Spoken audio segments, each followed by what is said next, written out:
Loh, kita sekarang ini Pak, ngaku kita cinta sama baginda Nabi, ngaku beliau junjungan kita, baru duduk pengajian 1 jam aja udah pada serba salah.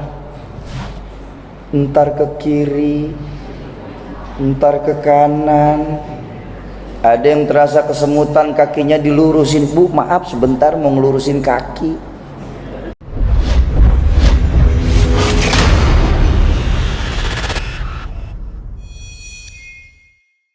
Assalamualaikum warahmatullahi wabarakatuh.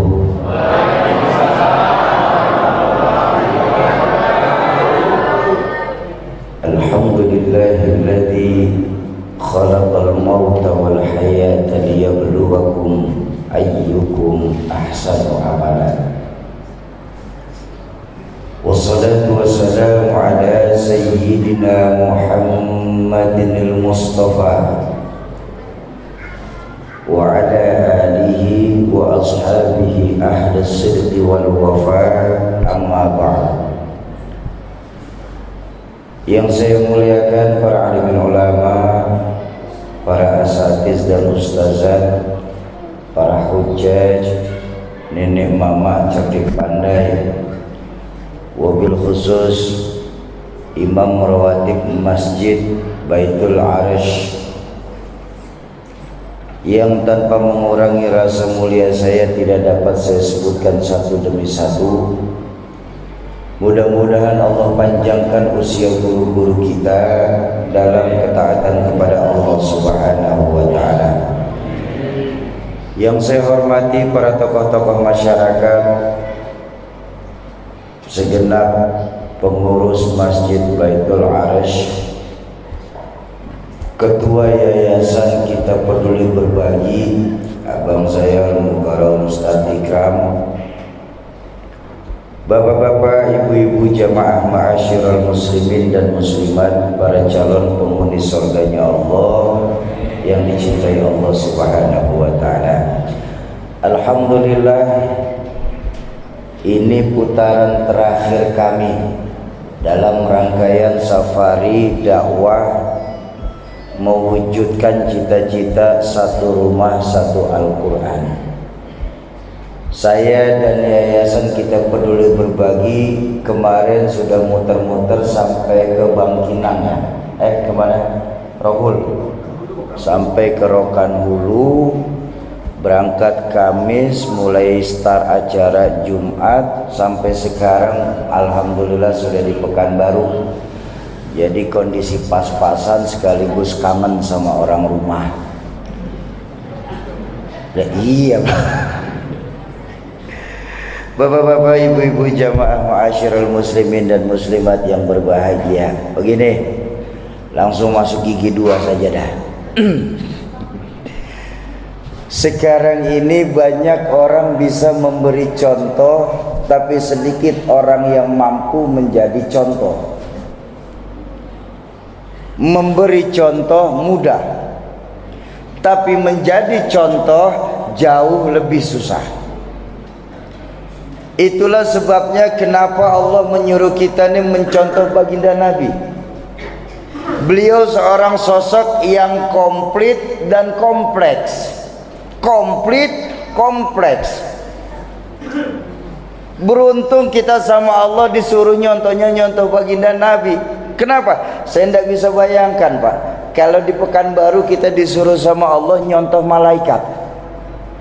Ayo, gimana bisa kita nyontoh malaikat Pak? Tidur tidak, makan tidak, sama uang pura-pura nggak butuh. Susah nyontohnya. Baginda Nabi seorang manusia biasa, sama kayak kita. Tuh poin pertama, kenapa Allah nyuruh kita nyontoh baginda Nabi? Beliau seorang manusia biasa, sama kayak kita. Dalam artian manusia biasa bagaimana? Ya beliau perlu makan, ya beliau perlu minum. Basyarun la kal basyar. Jadi baginda Nabi Bapak Ibu bukan seperti layaknya seorang Superman yang bisa keliling dunia dalam sekejap mata. Enggak, beliau manusia biasa sama kayak kita. Bahkan dalam Al-Quran pun sudah jelas, Qul innama ana basyarum mithlukum. Katakan kepada mereka, hai Muhammad, bahwa engkau manusia sama kayak mereka.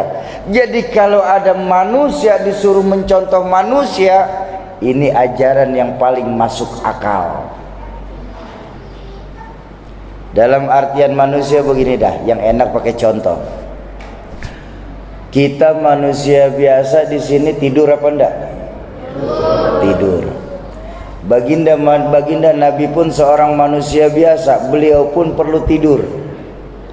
Tidur Nabi, tidur mata saja Pak, hatinya tidak pernah tidur. Tidur Nabi, tidur Nabi. Tidur kita di sini tidur pules Pak. Kalau udah tidur lupa waktu, subuh jam 6. Ada yang kayak begitu di sini? Yang mana? Nah, inilah bahasa dalam kitab Maulid, basyarun la kal basyar. Manusia utuh tapi bukan manusia pada umumnya. Contoh lagi. Kita di sini sebagai manusia biasa keringetan apa enggak? Keringetan.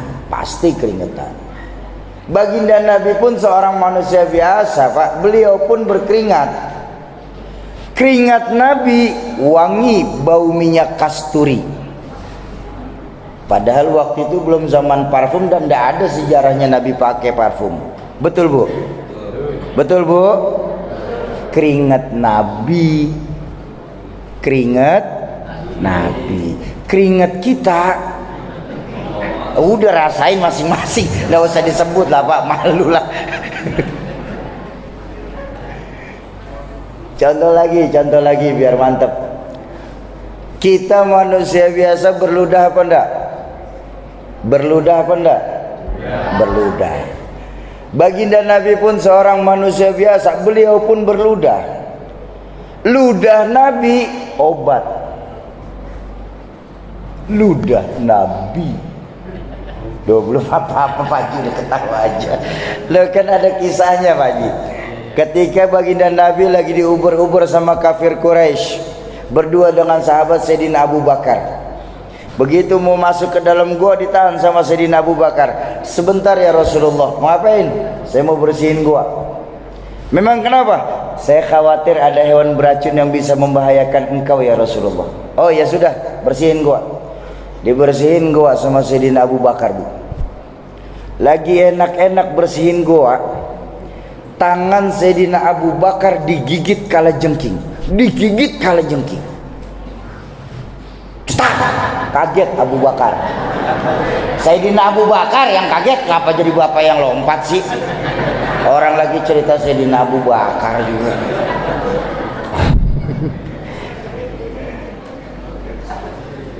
Merah, perih, bengkak. Allahu Akbar, digigit kalajengking. Mana kalajengking Arab lagi Pak? Lah ya kan kejadiannya memang di sana Pak. Udah dengerin aja, kenapa sih diprotes mulu saya. Ditahan sama sahabat Sayyidina Abu Bakar. Sudah selesai ya Rasulullah, silakan masuk.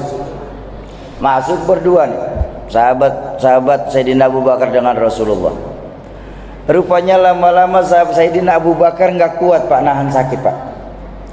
Dalam riwayat ditulis sampai menetes air mata Sayyidina Abu Bakar jatuh mengenai pipi baginda Nabi yang saat itu sedang tertidur di paha Sayyidina Abu Bakar.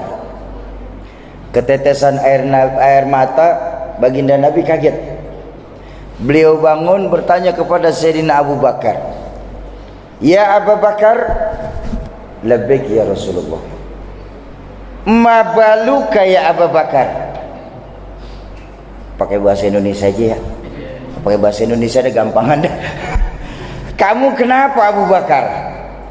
"Enggak apa-apa Nabi." "Sedih kau tinggalkan keluarga di Mekah?" "Enggak."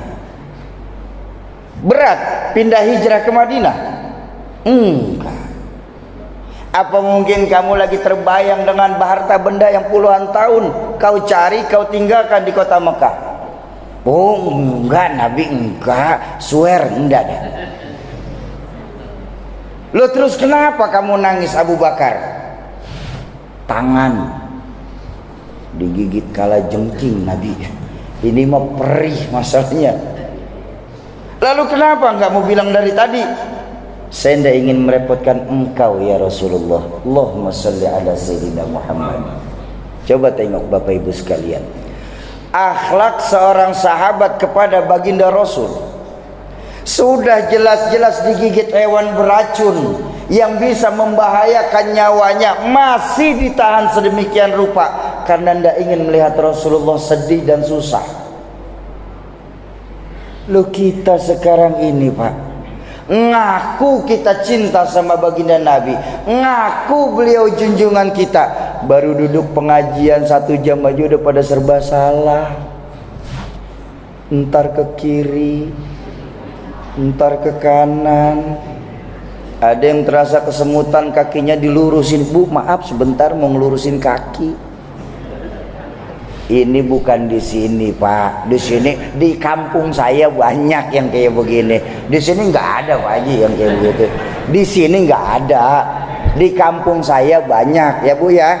Di kampung saya, ini saya cerita di kampung saya kok, di kampung saya, di kampung.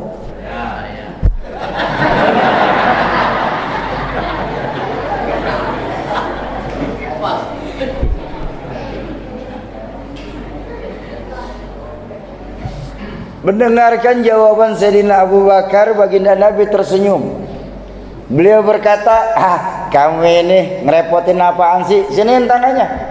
Diambil tangannya sama baginda Nabi. Maaf Pak Bu, baginda Nabi hanya baca bismillah dan saja. Bismillahirrahmanirrahim. Diludahin tangan Sayyidina Abu Bakar. Sembuh ringkas saat itu juga. Allahu Akbar. Ludah Nabi, ludah Nabi, ludah kita makin bengkak, tetanus bisa kita. Oh maaf maaf sebelumnya maaf. Ini kan jujur, banyak dari kita masih nyari keramat tempelan Pak, keramat kilat. Nggak mau berusaha sedikit pun, pengennya nyari cepet saja. Kenapa? Baru ngaji bab katanya ada sebuah maqalah, man qara'a bi bismillahirrahmanirrahim thumma marra 'alal ma' falyajmud. Siapa saja, kata maqalah ini, yang membaca bismillahirrahmanirrahim kemudian dia lewat di atas air, beku tuh air. Orang baca bismillah bisa jalan ngambang di atas air Pak. Pertanyaannya, orang yang bagaimana yang baca? Model kita di Pekanbaru Pak, baca bismillah 1000 kali, lewat di atas kali, tenggelam Pak. Lah bacaan sama, bobot yang beda, bobot yang beda. Ada lagi teman saya orang sekular nanya sama saya, Sauki, iya Bang, itu Nabi Ibrahim mungkin nggak bisa dibakar api karena baca ayat dalam Quran ini kali ini. Ya naru kuni bardan wassalaman ala Ibrahim. Wahai api, dinginlah dan selamatkan Ibrahim. Mungkin karena baca ayat ini Nabi Ibrahim jadi kebal api. Saya bilang silahkan abang baca ayat itu 100 kali, nyemplung ke dalam api. Ya gosong lah, bacaan mah sama Bang, bacaan bobot yang beda. Tapi yakinlah ketika seseorang sudah dekat dengan Tuhannya, maka ruang dan waktu itu bukan masalah lagi buat mereka Pak. Ya, ruang dan waktu ini kan kadang-kadang dan tidak jarang kita ini selalu menghubung-hubungkannya dengan akal, dengan otak kita, dengan logika kita belaka. Padahal kalau kita mau jujur Bapak Ibu sekalian, yang namanya agama itu ada hal-hal yang bisa dijelaskan, tapi juga banyak hal-hal yang tidak dapat dijelaskan. Kalau dalam agama semua hal bisa dijelaskan, itu bukan agama, Pak, tapi sains, ilmu pengetahuan.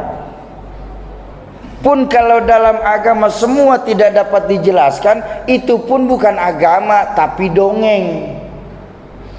Dalam agama ada hal-hal yang bisa dilogikakan, tapi juga dalam agama banyak hal-hal yang tidak dapat dijelaskan. Ketika kita bertemu dengan hal-hal yang tidak dapat dijelaskan, bisa dipahami dengan nilai-nilai keimanan. Contoh, bagaimana mungkin bisa, Pak, otak sebesar punya kita ini memahami peristiwa sebesar Isra dan Mi'raj? Ayo kita lihat. Baginda Nabi dalam Isra Mi'raj menembus 3 buah alam. Alam nasut, alam malakut, alam lahut. Alamnya manusia, alamnya malaikat, dan alam ketuhanan. Menembus 3 buah alam cuma dalam sepertiga malam terakhir. Bayangkan, alam nasut minal masjidil haram ilal masjidil aqsa. Alam malakut, alam malaikat, dari langit ke-7, langit pertama sampai ke langit ke-7. Alam lahut di mana? Dari Sidratul Muntaha, Rafraful Adhar, Mustawa sampai Arsy. Itu alam ketuhanan tuh, yang malaikat saja nggak bisa masuk. Menembus 3 buah alam cuma dalam sepertiga malam terakhir. Nggak mungkin, kata kita di Pekanbaru, Pak. Impossible menurut ilmuwan-ilmuwan barat. Nehi kalau kata Sarukan.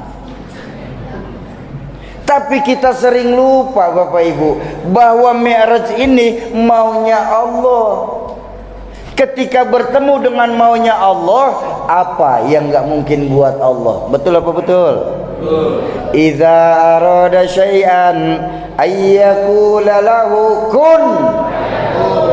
Bu, ada nggak di surah Yasin, Bu? Ayat berapa? Ada Sauki, kemarin malam Jumat masih baca, masih ada. Udah biar cepet, nggak usah lama-lama. Pakai sok-sok mikir ibu nih. Udah ada Sauki, ada. Enggak saya ponten kok, Bu. Enggak. Kalau hukum otak, Bapak Ibu sekalian, terbentur pada hukum causality. Hukum causality itu sebab akibat. Ini hukum otak. Contoh hukum otak saya begini. Ini ada anak kecil di hadapan saya, Bapak Ibu.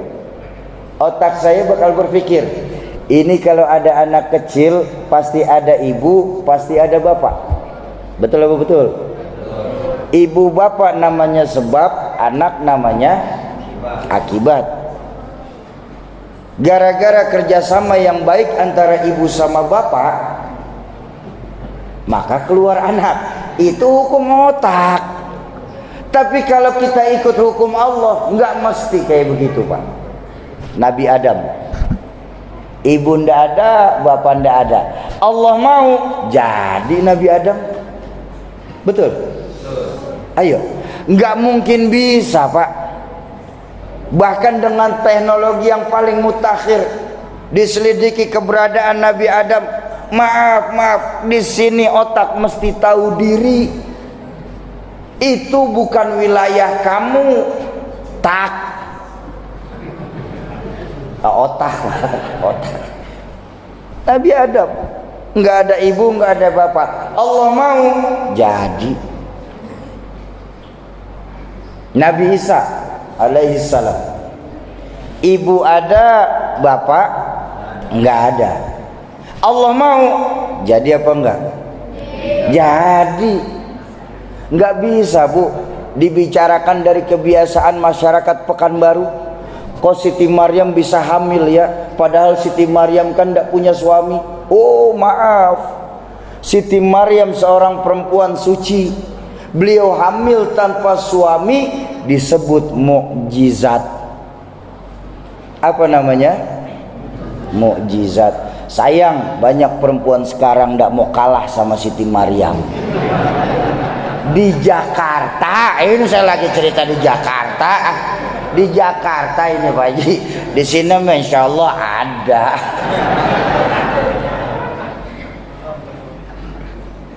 Itu yang pertama. Dilihat dari pribadinya, beliau seorang manusia biasa sama kayak kita. Dalam artian apapun yang beliau lakukan sebagai manusia biasa, kita juga bisa melakukannya. Cuman kapasitasnya saja yang berbeda. Ya, itu yang pertama, membuktikan Rasulullah seorang manusia biasa sama kayak kita.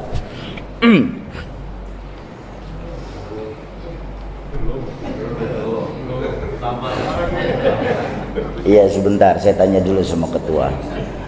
Ngaji sampai jam berapa Pak? Sampai jam 1 boleh. Jam 1. Jam 1. Oh iya, baik Haji. Sebentar. Ini ngundang apa ngontrak? Bercanda. Baiklah ya, itu kita malam hari ini bicara tentang baginda Nabi saja. Pertama, beliau seorang manusia biasa sama kayak kita. Yang kedua, yang paling hebat dari baginda Nabi itu apa? Yang paling hebat dari baginda Nabi itu akhlak. Yang paling hebat dari baginda Nabi akhlak. Bahkan akhlaknya baginda Nabi dipuji sama Allah. Ayo, kira-kira kalau Allah yang sudah muji, apakah perlu pujian dari manusia? Wa innaka la'ala khuluqin azim. Bahwa engkau Muhammad sungguh memiliki budi pekerti yang paling baik. Allahumma sholli ala Sayyidina Muhammad. Coba lihat akhlak Nabi. Ada berapa akhlak Nabi? Dari sekian banyak akhlak-akhlak Nabi dicatat sama ulama-ulama, yang paling hebat dirangkum tuh ada 3 akhlak Nabi yang dahsyat. Apa? Pertama, akhlak Nabi itu yang paling dahsyat, silman qata'ak. Jalin silaturahmi kepada orang yang memutuskan silaturahmi kepadamu. Bayangkan akhlak baginda Nabi. Jalin silaturahmi kepada orang yang memutuskan silaturahmi kepadamu. Tanpa kita sadarin Bapak Ibu sekalian, sekarang ini yang namanya silaturahmi sudah mulai langka, nyaris mahal adanya. Padahal Jenderal Besar Sudirman pernah mengajarkan, Islam kalau mau besar harus kuat. Islam kalau mau kuat harus bersatu. Tapi tidak mungkin Islam bisa bersatu tanpa ada jalinan silaturahmi di antara kita. Silaturahmi sesuatu yang sudah pasti. Ingat, serigala hanya akan memangsa domba yang keluar dari kawanannya. Selama kita bersatu padu, selama kita saling erat, saling tolong menolong, saling bersatu, insya Allah nggak akan ada apa-apanya Pak yang lain Pak. Betul? Ayo, orang tua saya dulu, Hadratul Syekh Allah yarham Yazainuddin MZ mengajarkan, Islam kalau mau kuat di Pekanbaru ini harus seperti 5 jari nih. Ini 5 jari ini kalau dia kuat, rukun, kompak, bersatu, apa sih yang tidak bisa dipegang? Betul? Tapi kalau 5 jari ini centang perenang, merasa dirinya paling hebat, apa Pak yang bisa dipegang dari tangan kita ini? Benar gak? Coba 5 jari ini kalau dia kompak nih Pak, makan enak, naik motor laju, naik Honda laju, iya kan? Main badminton nyemesnya enak. Kadang-kadang tengah malam bapak susah tidur, ngumpulin orang berempat main gaple. Tak. Tuh kalau 5 jari ini bersatu nih. Kalau 5 jari ini bersatu nih. Tapi kalau 5 jari ini centang perenang, ndak mau bareng, maaf. Jempol jari paling besar dari 4 jari lainnya. Betul? Silahkan Bapak Ibu makan pakai jempol saja. 3 hari belum selesai Pak. Itu loh pentingnya nilai silaturahmi. Dah, malam hari ini kita ngomong 5 jari. Ini jari apa? Jempol. Siapa jempol nih? Umaro, pemerintah. Ini Islam kalau mau kuat di Pekanbaru, bahkan Islam kalau mau kuat di Indonesia, harus ada pemerintahannya, baik pemerintahan pusat maupun daerah, itu yang konsekuen untuk ngawal Islam. Itu harus konsekuen untuk ngawal Islam. Islamnya harus kuat, pemimpin-pemimpin kita nih.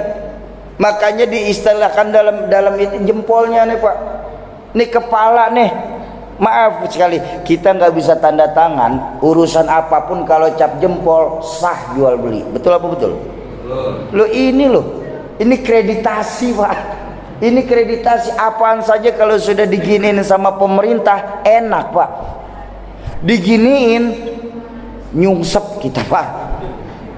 Harus ada nih pemerintahan kita, baik tingkat RT, baik tingkat RW, baik tingkat dusun, baik tingkat desa, tingkat kota, tingkat provinsi, kabupaten, bahkan tingkat negara, yang pemimpinnya konsekuen ngebelain Islam, bukan malah cari duit dalam Islam. Hui.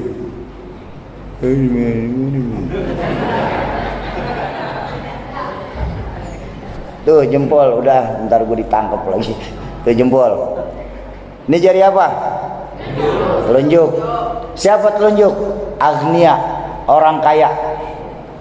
Ini di tempat kita Pak Haji, kalau Islam mau jaya, mau enak, harus ada orang kayanya yang berani ngeluarin duit untuk kemajuan agama. Maaf sekali, maaf, bangun masjid seperti ini Pak, tidak cukup pakai takbir Pak.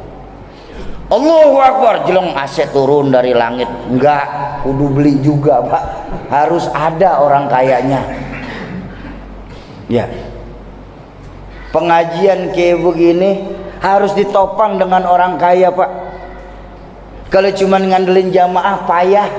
Pengajian apalagi bukan tablik akbar, pengajian biasa yang ngaji 3 pojokan, sebelah sini pules, sebelah sini ngantuk, sebelah sini ngiler. Ustadz udah pegang dada aja, ampun dah. Harus ada orang kaya di sini nih yang berani mengeluarkan harta untuk kemajuan agama. Lagi Pak, mohon maaf, apa saja, saya berani bilang apa saja, kalau ada orang kayanya, insya Allah urusan nggak akan lama Pak. Makanya disimbolkan telunjuk. Kenapa? Kalau orang kaya nunjuk, selesai urusan Pak.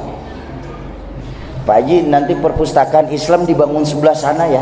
Tuh, kalau orang kaya yang nunjuk Pak, selesai perpustakaan, nggak lama-lama Pak. Coba model kita nunjuk-nunjuk nggak punya duit. Orang tekuk nggak model, kamu nunjuk-nunjuk. Ada pepatah berkata begini, orang kaya selalu benar, orang miskin kebagian salah.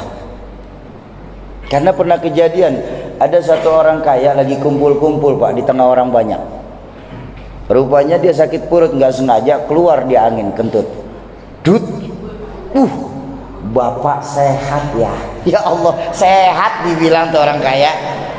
Kenapa? Kaya. Coba model kita kentut sembarangan Pak, bau bangke lu. Kentut aja kita masih salah Pak, bagaimana urusan ngebangun? Harus ada orang kayanya di tempat kita yang berani mengeluarkan harta untuk kemajuan agama. Saya lihat Pak Haji, alhamdulillah di tempat kita nih, saya ngelihat dari tadi pas habis masuk, alhamdulillah orang kaya banyak di tempat kita. Amin. Orang dermawan yang dikit.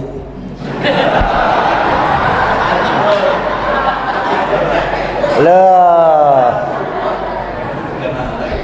kenapa bisa kayak begitu?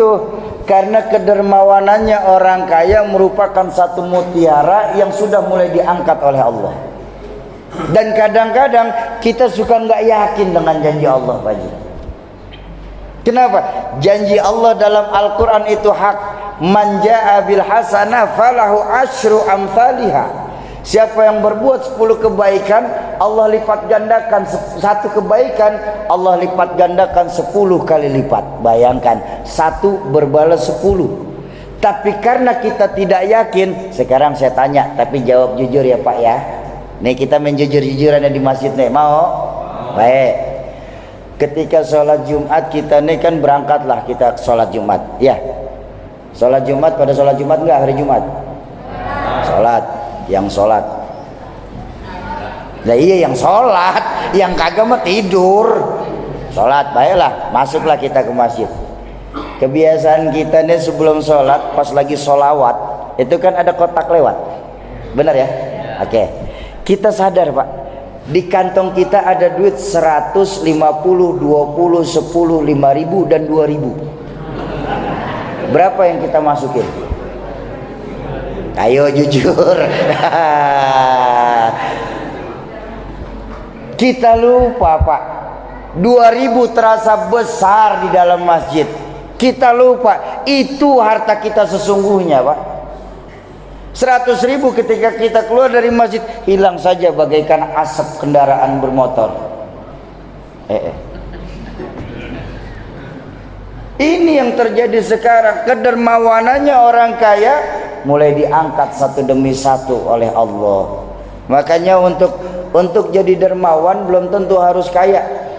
Saya diajarkan guru saya Hadratus Syekh Kiai Haji Nur Muhammad Iskandar bahwa 5.000 yang dikeluarkan oleh orang miskin dan 5.000 yang dikeluarkan oleh orang kaya pahalanya jauh lebih besar 5.000 yang dikeluarkan oleh orang miskin. Kenapa? Untuk sekelas agnia orang kaya 5.000 nggak ada artinya Pak. Tapi untuk sekelas orang fakir 5.000 mungkin jatah makan dia hari itu. Bayangkan Allah sampai mendetail segitu sedemikian rupa tentang urusan sedekah. Bahkan dalam surah Al-Munafikun sudah jelas bahwa sesungguhnya sesaat setelah sesaat setelah roh diangkat, roh itu memohon, bermunajat kepada Allah. Roh meminta kepada Allah tuh saat setelah sakaratul maut. Apa permintaan ruh kepada Allah saat itu? Rabbi laula akhartani illa ajalin qarib. Wahai Tuhanku, tolong tunda nih kematianku sebentar, tunda kematianku. Bayangkan saat sakaratul maut nanti ruh kita menjerit-jerit Pak. Ya Allah, tunda sakaratul maut saya, ya Allah tunda. Saya mau hidup lagi ya Allah. Kalau saya mau hidup lagi, kalau Engkau ya Allah kabulkan permintaan saya, fa'as-saddaqa, saya akan bersedekah ya Rabb. Saya akan bersedekah yang banyak. Kenapa dalam surah Al-Munafikun disebutnya fa'as-saddaqa? Saya akan bersedekah. Kenapa enggak disebut sholat? Kenapa enggak disebut santuni yatim? Kenapa enggak disebut pergi haji? Imam Qayyum Al-Jauzi menjelaskan dalam tafsirnya itu salah satu wasilah, salah satu penolong kita saat sakaratul maut lewat sedekah. Ibnu Qayyum Al-Jauzi dalam satu riwayat yang menjelaskan salah satu perkara kita dalam menolong sakaratul maut itu adalah sedekah. Allahu Akbar. Bayangkan Pak, saya ngaji ketika pesantren, rasa sakit sakaratul maut itu Pak bagaikan 300 kali tebasan pedang yang paling tajam. Riwayat lain menyatakan bagaikan ditusuk oleh ribuan jarum secara bersamaan. Riwayat lain menyatakan bagaikan dikuliti hidup-hidup dari ujung kaki sampai ujung pala. Begitu rasa sakitnya sakaratul maut. Mampukah diri kita nanti untuk menghadapi sakaratul maut kita sendiri? Yang bisa menolong dan yang mampu menolong kita saat sakaratul maut, harta yang kita keluarkan di jalan Allah Subhanahu wa ta'ala. Harus ada orang kayanya yang berani mengeluarkan harta di jalan Allah. Selesai? Belum. Kita juga punya apa ini? Jari tengah. Siapa jari tengah nih? Ini para tuan-tuan guru kita nih. Adanya di tengah. Kenapa di tengah?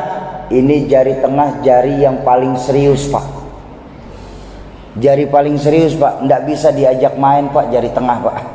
Nggak ada anak kecil sweet pakai jari tengah gitu. Ini nggak diajak main di jari paling serius Pak. Bener. Siapa? Guru-guru kita nih adanya di tengah-tengah nih. Guru-guru kita nggak dulu istilah orang tua saya apa? Guru-guru kita nggak boleh kemana-mana tapi harus ada di mana-mana. Nggak boleh kemana-mana tapi harus ada di mana-mana. Makanya saya berpesan terutama buat adik-adik saya nih, mumpung kalian di sini masih banyak guru-guru, mumpung di sini nih di Pekanbaru masih banyak ulama-ulama, ayo kita ambil ilmu beliau. Ngajilah secara langsung, jangan lewat online. Kenapa? Dalam agama yang namanya sanad keguruan itu sesuatu yang mutlak. Kalau kita belajar agama nggak punya guru, fasyaikhuhu syaitan, gurunya setan. Ini kan sekarang akibat perkembangan teknologi, orang sudah tidak merasa lagi perlu datang ke masjid. Orang nggak perlu lagi datang ke majelis-majelis ilmu, cukup ketik saja YouTube, selesai sudah semua ada di situ. Sauki, berarti internet salah? Saya nggak bilang salah. Internet itu cuma alat Pak. Internet itu alat, sama kayak kita punya pisau. Pisau Pak, kalau yang megang ketua takmir masjid, paling-paling leher ayam yang kepotong Pak. Bener. Tapi kalau yang megang preman pasar, leher kawannya sendiri juga bisa dipotong. Pisaunya sama, tapi karena tangan yang menggunakan berbeda, itu yang membuat fungsi pisau jadi berbeda. Internet begitu. Ketika kita punya guru, ada hal-hal yang tidak kita mengerti dalam internet, kita bisa tanya kepada guru kita. Kalau kita nggak punya guru, maka apa yang disajikan internet kita telan mentah-mentah. Iya kalau benar, kalau salah, dolu, sesat. Udah sesat, dia ngajak orang lain untuk ikut tersesat, fadolu, maka juga bagian dari kesesatan itu sendiri. Ini kan prihatin Pak. Kalau ada orang nanya saya, Sauki, ya kenapa Pak? Kamu sholat diajarin sama siapa? Alhamdulillah Pak, saya berani bilang, saya sholat diajarkan oleh orang tua saya sekaligus guru saya, Hadratus Syekh Kiai Haji Zainuddin MZ. Terus kamu belajar fikih dari mana? Belajar agama dari sekian banyak guru mulia saya ngambil 2 sanad. Pertama dari orang tua sekaligus guru saya, yang kedua dari Kiai Haji Nur Muhammad Iskandar. Kiai Zainuddin ngajinya dari mana Sauki? Dari sekian banyak gurunya abah saya ngambil 2 sanad mulia juga. Pertama dari Kiai Haji Muallim Syafi'i Hazami, yang kedua dari Hadratus Syekh Kiai Haji Idam Khalid. Kiai Haji Idam Khalid ngajinya dari mana Sauki? Dari sekian banyak gurunya Kiai Haji Idam Khalid, termasuk salah satu kawan seperjalanannya Kiai Hashim Wahid Hashim, ketemu di Syekh Mbah Hashim As'ari Tebu Ireng. Mbah As'ari ngajinya dari mana Sauki? Mbah Hashim As'ari ngajinya dari sekian banyak gurunya Mbah Hashim As'ari, termasuk salah satu kawan perjalanannya Kiai Haji Ahmad Dahlan, pendiri Muhammadiyah. Saya ketemu jadi Syekhona Khalil Bangkalan. Syekhona Khalil Bangkalan ngajinya dari mana Ji? Terus ketemu di Syekh Arsyad Al-Banjari. Syekh Arsyad ngajinya dari mana Ji? Terus ketemu di Syekh Nawawi Al-Bantani.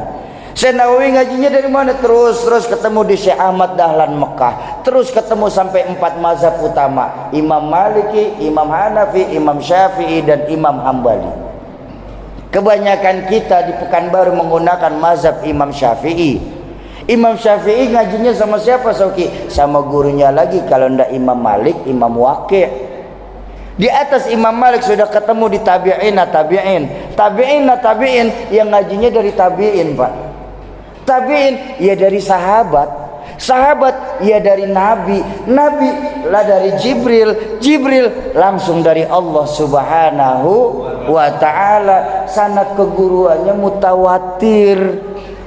Kalau saya jelasin semua, insya Allah sampai subuh nggak akan selesai.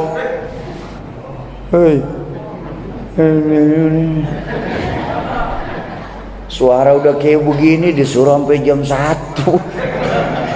Bener Pak, canda sih. Jadi kalau mau belajar agama, ayo belajar yang kafah, yang utuh. Jangan ngambil dari internet. Mumpung di tempat kita masih banyak ulama-ulama yang saya yakin 1000% sanad keguruan beliau mutawatir, sambung menyambung sampai kepada baginda Rasulullah sallallahu alaihi wasallam. Tuh, jari tengah. Mumpung masih ada ulama-ulama di tengah-tengah kita. Selesai? Belum. Kita juga punya apa ini? Jari manis. Siapa jari manis nih? Ini jari ajaib, Bu. Ini jari ajaib, Pak. Ini biar dia buntung tetap manis, Pak. Bener. Ini jari yang penuh harapan, Pak. Ya, maaf. Lagi nikah kemarin, nyematin cincin di jari mana? Manis. Siapa jari manis nih? Nih adik-adik saya nih. Generasi muda kita nih. Kenapa? Karena di mana-mana yang namanya harapan pasti kembalinya kepada pemuda. Betul apa betul? Harapan bangsa pemuda, harapan negara pemuda, harapan agama pemuda, harapan pemudi. Loh iya, masa jeruk makan jeruk? Bahwa Allah tidak akan menghapus Islam dari dunia, pasti Pak, pasti. Tapi ingat baik-baik Bapak Ibu sekalian, tidak ada satupun janji Allah, tidak ada satupun jaminan dari baginda Rasulullah Islam masih bakal ada di Pekanbaru kalau generasi-generasi mudanya mulai dijauhkan dari agamanya. Ayo kita didik anak-anak kita, generasi-generasi muda Islam kita. Ini sekarang yang terjadi kan payah, Pak. Akibat anak-anak muda kita sekarang sudah tidak dikenalkan lagi dengan agamanya. Yang paling terlihat apa? Akhlak dan moral generasi-generasi muda kita mulai mengalami penurunan secara drastis. Dalam Islam yang diajarkan apa? Malu sebagian dari iman. Tapi zaman sekarang dengan dalih modernisasi, rasa malu itu sudah mulai diangkat di antara anak-anak muda kita. Apa contohnya? Aplikasi TikTok. Bagaimana hilangnya rasa malu generasi-generasi muda kita, Pak, terutama yang perempuan. Mereka berjoget sedemikian rupa di TikTok, ditonton oleh jutaan mata. Padahal jangankan aplikasi, Pak. Baginda Nabi pernah bersabda, nisaun kasiyatun ariyat ma'ilat mumilat. Seorang perempuan yang apabila mereka berpakaian tapi telanjang. Allahumma sholli ala sayyidina Muhammad. Ini kan sudah banyak di Pekanbaru. Berpakaian tapi telanjang, tidak nutup auratnya, tidak menjaga kehormatannya, menata rambutnya sedemikian rupa sama menyerupai punuk unta. Wa ru'usahunna kalbukhtil ma'ilat, menata rambutnya sama seperti punuk unta. Coki punuk unta kayak bagaimana? Kalau Bapak Ibu kesempatan pernah pergi umroh atau haji, pernah ngelihat punuk unta kan ya Bu ya? Punuk unta itu bagian terjelek dari unta. Bagian terjelek dari unta. Udah gimbal, dilalerin dan bau. Artinya apa? Di model-modelin nih, menurut mereka bagus. Padahal baginda Nabi sudah ngomong kayak begitu. Menata rambutnya sedemikian rupa sama menyerupai punuk unta. Model perempuan kayak begini nanti di yaumil akhir, jangankan mereka melihat sorga, baunya nggak bakal mereka cium. Padahal wangi sorga 500 tahun perjalanan sudah tercium aromanya, Pak. Bukankah kita ngaji dengan guru-guru kita? Nanti ketika di yaumil mahsyar, kita akan menyeberangi sebuah jembatan sirat, di mana jembatan itu laksana satu rambut masih dibelah 7, saking tipisnya, Pak. Dan waktu yang akan kita lewatin itu 1500 tahun perjalanan. Maaf Bu, maaf sekali maaf. Kira-kira sorganya dulu apa wanginya dulu Bu? Sorganya dulu apa wanginya dulu? Ibu masih belum kompak, nanya yang real saja. Bu, kalau suami ibu kentut, kira-kira orangnya apa kentutnya yang terasa? Sering dikentutin berarti ya Bu ya. Ayo jaga anak-anak muda kita, generasi-generasi muda Islam. Ya. Imam Syafi'i kalau masuk ke dalam satu kampung, Pak, yang beliau lihat dua. Pertama, masjid lebih bagus daripada rumah sekitar. Makanya tadi begitu nyampe, jujur tahadusan bin Nikmah Pak Haji, saya bangga kita punya Baitul Arsy ini. Saya nyampe, saya melihat masjid kita ini bagus, besar. Alhamdulillah, masjid kita masih relatif lebih bagus daripada rumah sekitar. Alhamdulillah. Kegiatan beragamanya juga kata Pak Haji tadi, alhamdulillah ada ya. Pengajian ada nih di kita nih. Alhamdulillah. Sholat berjamaahnya juga saya tahu selalu penuh Baitul Arsy ini, terutama subuh. Saya tahu, saya subuh sering lewat sini kok Pak. Baitul Arsy kalau sudah subuh penuh sampai keluar, nggak ada yang masuk.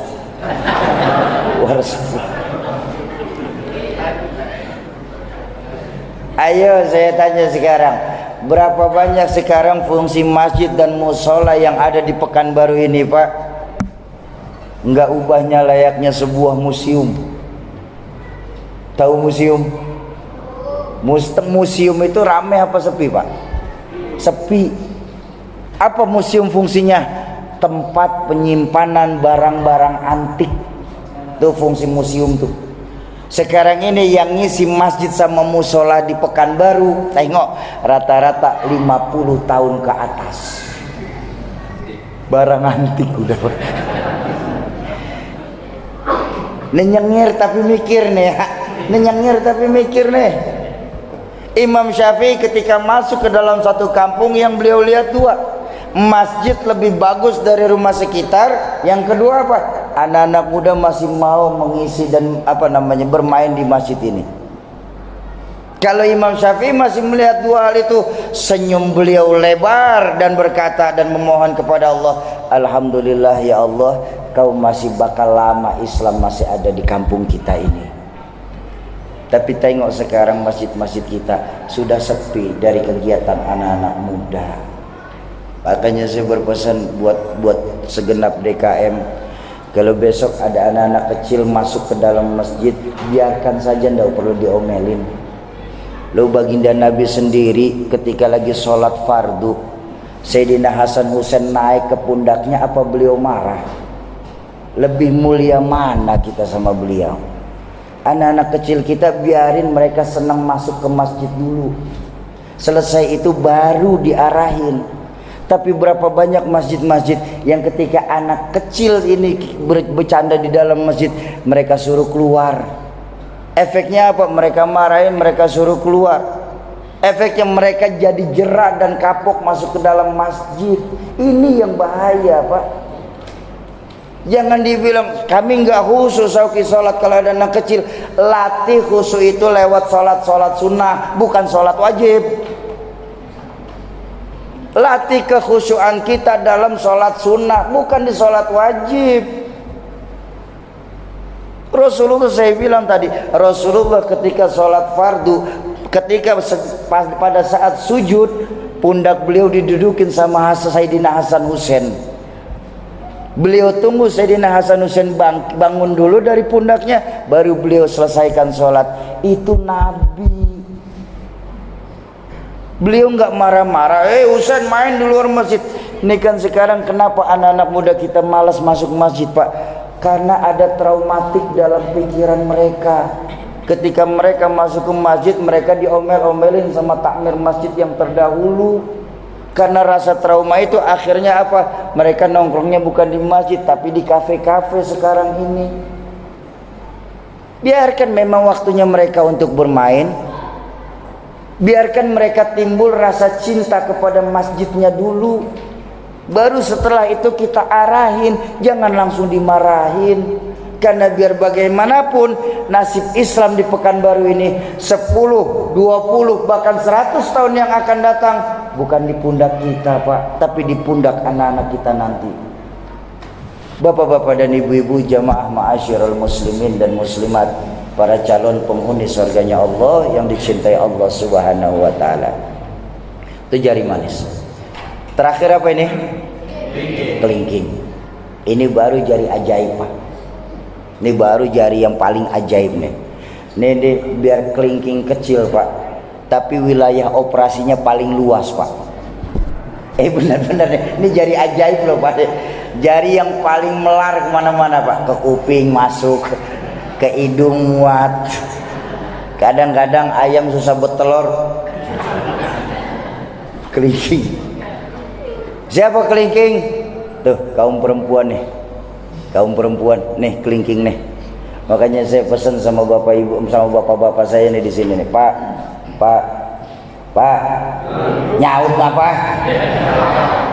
Pak, saya mau pesan sama bapak nih ya, nih, saya mau pesan malam hari ini, jangan pernah yang namanya mempermainkan perasaan wanita, Pak.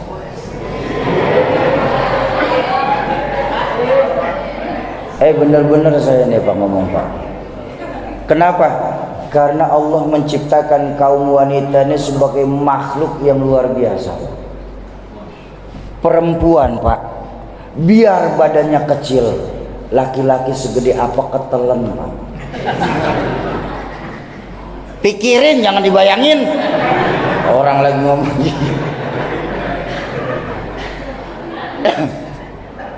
Bu, saya mau ngasih oleh-oleh, mau Bu? Saya teringat sebuah riwayat dari Sayyidina Umar bin Khattab. Beliau pernah meriwayatkan begini, setiap perempuan pasti bisa menjadi seorang istri, tapi tidak setiap istri sanggup dan mampu jadi pendamping untuk suaminya. Saya ulang, setiap perempuan pasti bisa menjadi seorang istri, tapi tidak setiap istri sanggup dan mampu jadi pendamping untuk suaminya. Peran istri, Pak, sangat mempengaruhi untuk suami.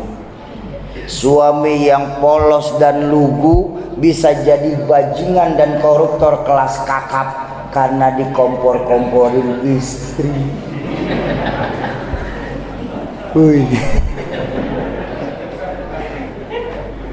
Ayo kita buka sejarah sebentar. Kenapa sih Rasulullah menikahi Sayyidatuna Khadijah? Secara usia Sayyidatuna Khadijah 15 tahun lebih tua dari baginda Nabi. 15 tahun lebih tua, bayangkan. Udah 15 tahun lebih tua, janda lagi. Janda Arab. Ya iya, emang orang Arab Sayyidatuna Khadijah. Udah dengerin aja sih. Apa yang dicari Rasulullah? Rasulullah bukan mencari istri, beliau mencari pendamping. Coba tengok Sayyidatuna Khadijah. Di saat orang lain belum beriman, Sayyidatuna Khadijah sudah lebih dahulu beriman. Di saat orang lain memusuhi Nabi, Sayyidatuna Khadijah korbankan harta untuk kemajuan dakwah Rasulullah. Bahkan cerita romantis yang terjadi di dunia ini adalah cerita baginda Nabi dengan Sayyidatuna Khadijah. Ketika satu hari baginda Nabi pulang dakwah, beliau melihat istrinya sedang menyusui Sayyidatuna Fatimah. Dan maaf, Pak, yang keluar dari air asinya itu bukan lagi susu putih, Pak, tapi darah. Darah yang keluar saat menyusui Sayyidatuna Fatimah. Melihat hal seperti itu Rasulullah nangis. Beliau mendekat kepada Sayyidatuna Khadijah, "Ya Khadijah, dulu engkau sebelum menikah sama aku, apa yang kau tidak punya? Tapi sekarang ketika kau menikah sama aku, untuk air susumu pun sudah berubah jadi darah. Apakah kau merasa keberatan menikah denganku?" Apa kata Sayyidatuna Khadijah saat itu?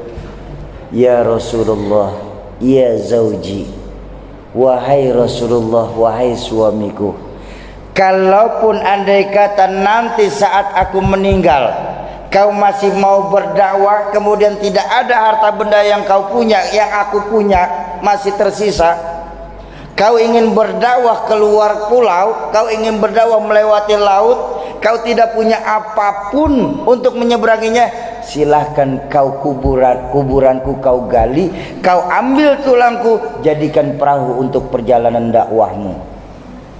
Inilah kisah romantis antara baginda Nabi dan Sayyidatuna Khadijah binti Khuwailid. Kenapa kita nggak bisa mencontoh seperti itu? Ya? Hui. Ya Bu. Bu. Tuh contoh Sayyidatuna Khadijah, Bu. Sangat eksis dan membantu suami ketika berdakwah, ketika bekerja, bukan ngompor-ngomporin suami, bukan ngakur, bukan banding-bandingin suami dengan suami orang, ya. Tapi saya yakin dan percaya, insya Allah perempuan di sini perempuan soleha semua. Amin ya rabbal alamin. Tuh 5 jari tuh.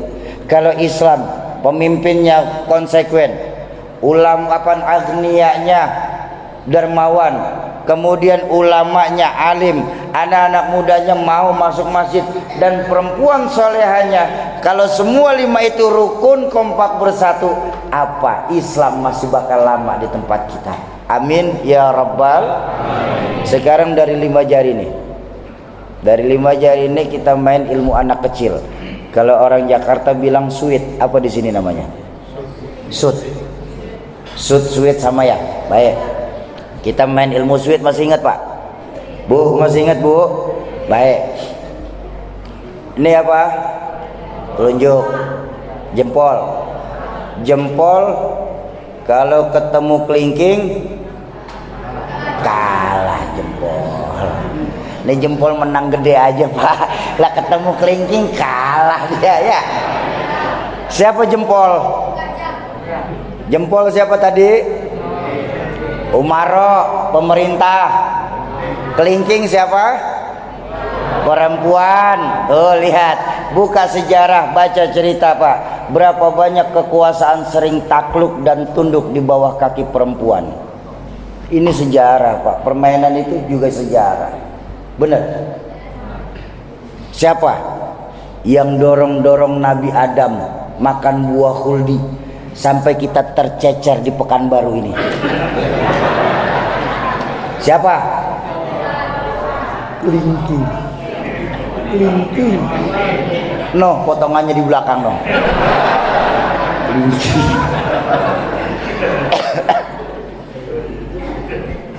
Julius Caesar, singa dataran Eropa, luas kekuasaannya, takluk dan tunduk di bawah kaki Cleopatra. Siapa Cleopatra? Kelingking. Kelingking.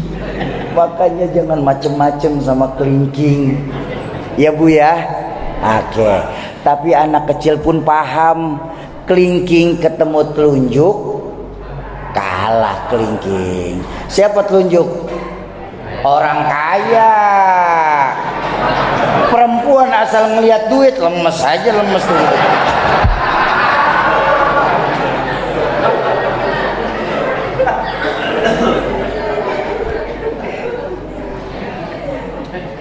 Ayo, kita sesama umat Islam ini sudah masuk akhir sa'ah, sudah akhir zaman Pak. Tiada lain selain kita ini memperkuat ukhuwah Islamiyah kita. Ayo kita rapatkan barisan, luruskan shaf. Kita rapatkan barisan, luruskan shaf, benahi lagi, kembalikan lagi nilai-nilai agama dalam rumah tangga kita. Jangan pernah berpikir kita punya anak yang soleh dan soleha kalau kita sendiri tidak bisa berlaku soleh dan soleha di hadapan anak-anak kita. Mimpi kita Pak di Pekanbaru ini punya generasi-generasi muda yang Qurani. Kalau kita sendiri tidak suka baca Al-Quran di hadapan anak kita, tanamkan kembali nilai-nilai agama semenjak dini dalam rumah tangga kita. Setuju? Oke, terakhir saya mau ngajak, mau saya ajak kemana? Saya mau ajak, saya bilang tadi dari pertama bahwa saya datang nih dengan Yayasan Kita Peduli Berbagi. Adapun tujuannya kami ingin mengambil hak-hak saudara-saudara kami yang mungkin dititipkan di Bapak Ibu sekalian malam hari ini. Jadi saya mau ngajak Bapak Ibu malam hari ini sedekah. Nanti akan diajak lagi sama ketua kita untuk wakaf Al-Quran. Itu beda lagi. Sekarang saya mau ngambil sedekahnya. Bu, Pak, mau sedekah? Bawa duit? Jangan biasain ngaji nggak bawa duit, Pak. Ya, Bu, mau sedekah? Berapa? 2.000. Iya. Yang malam hari ini sedekah 2.000, kita doakan sama-sama mudah-mudahan masuk surga. Amin ya robbal. Surga 2.000. Surga mana 2.000, Bu? Kerupuk kulit 2.500, Bu. Surga 2.000. Yang penting ikhlas. Oh iya, baik. Sedekah memang yang penting ikhlas, Pak. Soal gedenya nomor 1 ya, Bu ya. Benar-benar saya ngomong, Pak. Sedekah itu, Bu, daripada kecil nggak ikhlas, lebih baik besar tapi ikhlas. Lo barusan kan saya sudah terangin itu. Ya, yang bawa duit siapin uangnya, infak terbaik. Yang kagak bawa duit minjem sama sebelahnya. Duit nggak bawa mau minjem malu, handphone boleh, handphone taruh. Ayo siap-siap teman-teman dari yayasan minta tolong bantuannya. Kita sholawatan sebentar. Allahumma salli wa sallim wa barik alaih ya Rabbi bil Mustafa balligh sidana waghfir ma madaya was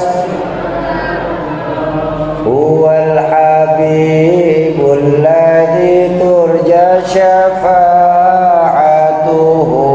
likulli hawlin minal ahwalil tahimi ya Rabbi bil balligh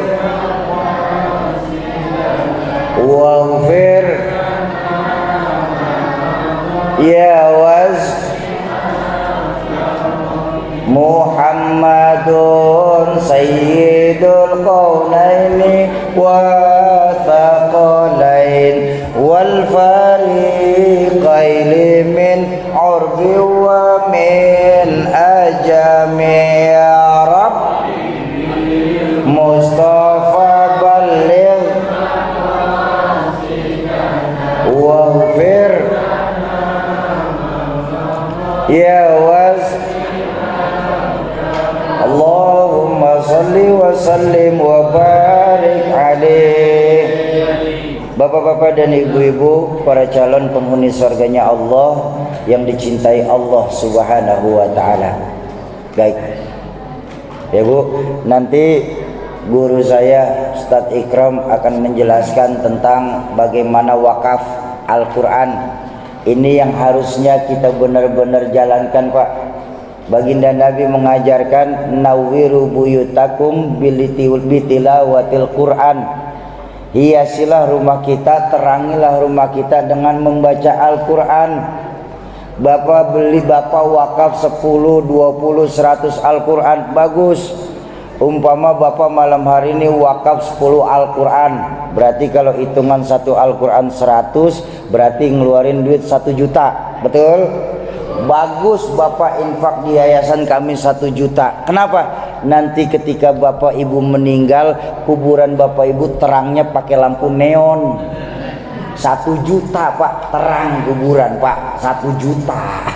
1 juta. Sauki, saya 1 juta ndak ada, Sauki. Terus 100.000 boleh, Patromak. Iya kecilan lah, 100.000 Patroma.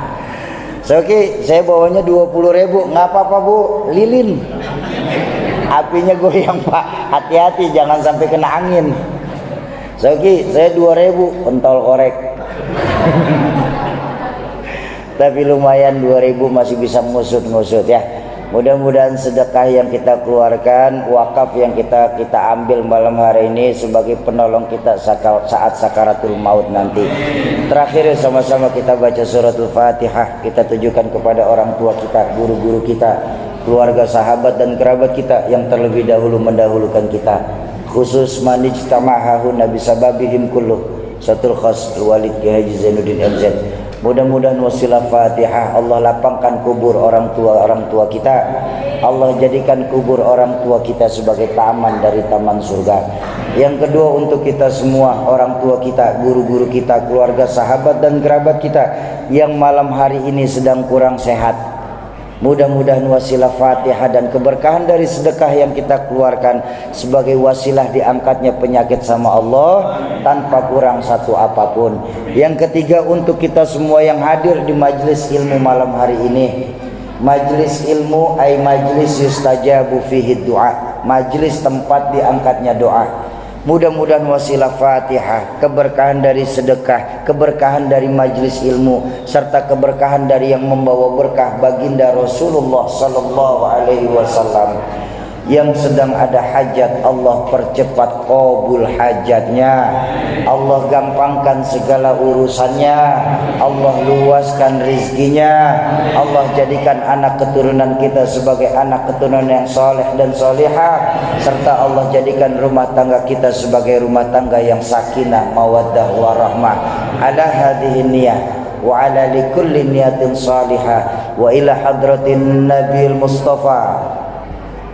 Al-Fatihah. A'udzu billahi minasyaitonir rajim. Bismillahirrahmanirrahim. Alhamdulillahirabbil alamin. Arrahmanir rahim. Maliki yaumiddin. Iyyaka na'budu wa iyyaka nasta'in. Ihdinas siratal mustaqim.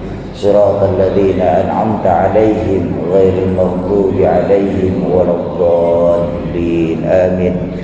Kesimpulan malam hari ini untuk kita bawa pulang masing-masing, tapi jangan pulang dulu karena masih ada lagi acara selanjutnya.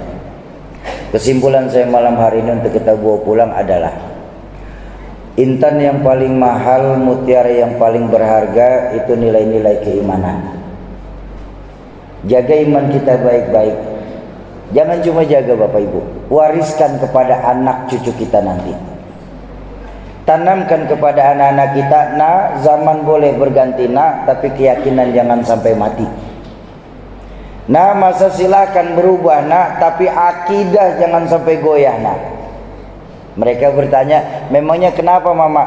Untuk iman kita hidup.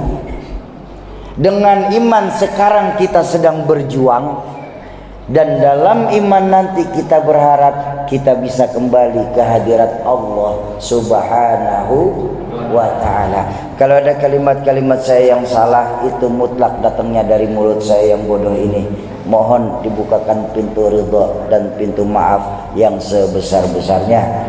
Terima kasih kepada segenap pengurus takmir Masjid Baitul Arish, kepada Yayasan Kita Peduli Berbagi. Mohon maaf. Usikum wa nafsi bitaqwallah. Assalamualaikum warahmatullahi wabarakatuh.